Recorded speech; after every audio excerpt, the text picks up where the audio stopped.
The coast in southern Vietnam, in the province of Tra Vinh, destroyed, broken off by the floods of the South Chinese Sea. The sea has already swallowed huge parts of farmers' land. Shrimps, they belong to the most important products in Tra Vinh. However, these are becoming less and less. Rice fields dried out or destroyed by pests. Results of the climate change and raised variability of the climate. But weather has become more unpredictable. Rainfall is heavier, dry periods last longer. A couple of years ago, 13 villages' houses were standing in the area over there, which is now covered by water. These people had to move away. The water level has risen awfully. The shrimp ponds located close to the shore are now full of seawater. About 1 million acres of surface were converted into breeding companies for the tasty shellfish about 20 years ago. Today the breeding companies have to deal with the results. Their crops have dramatically been declined for 10 years, up to complete failure. The high temperatures promise no rich breeding in the ponds anymore. Our main problem is the heat. A couple of weeks ago, the temperatures were below 30 degrees. That is okay for the breeding of our tiger prawns. But now it's about 35 to 37 degrees hot. That's unbearable for the shrimps. They'll get ill in the breed. They get red bodies and yellow heads, obviously an indication of a disease. We must change our breeding methods. For 10 years, the droughts have become longer and the temperatures have risen. That means rice grows more slowly, we have more pests and diseases. Oh yes, absolutely. For me, half of my fields have been destroyed by crickets. After my long experience as a rice farmer, the weather has changed dramatically. It changes from year to year. In 2000 there were no problems with agriculture, but now we need help before everything breaks. Our population will become larger, but the rice production is about to shrink.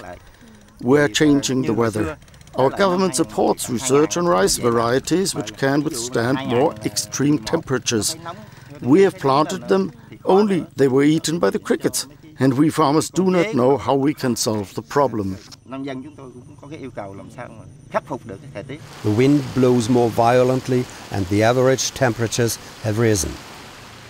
Those are the climate trends which have resulted from the interviews with the farmers. Global models confirm these trends. I think science is now asked. We cannot escape the weather, the climate change. The knowledge of the farmers is limited. Take the problem with the crickets. What can we do with them? Another problem is the salinization and over-acidification of the soil.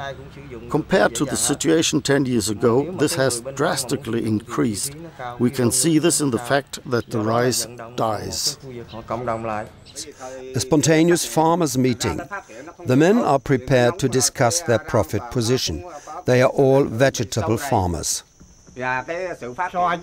While working, some of our group have found out that the harvest will be very bad this year compared to the past years.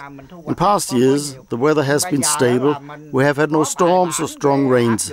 But this year is different. The weather has changed. It is much more extreme than earlier.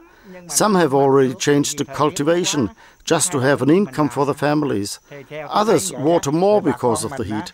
However, the plants do not grow in the way we have expected. It is too warm. That's it.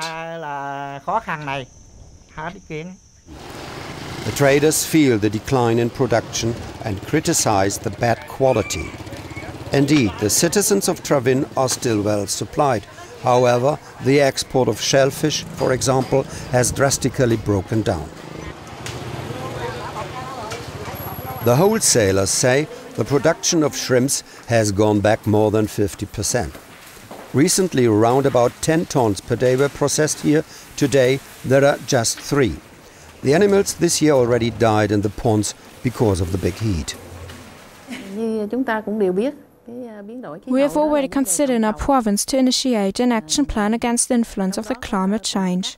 Besides, we are especially concerned about the social and economic development. The lessons, which we have already learned from these 5 pilot local authority districts, now play a big role in our plannings for the whole province. The project has already contributed a lot in these districts to the fact that the public consciousness has risen. We cannot change the weather, the farmers are saying, and the town dwellers also feel this. However, in the provincial government of Travin, they know that they must prepare for the climate change in time. Otherwise, they will be threatened by even more poverty.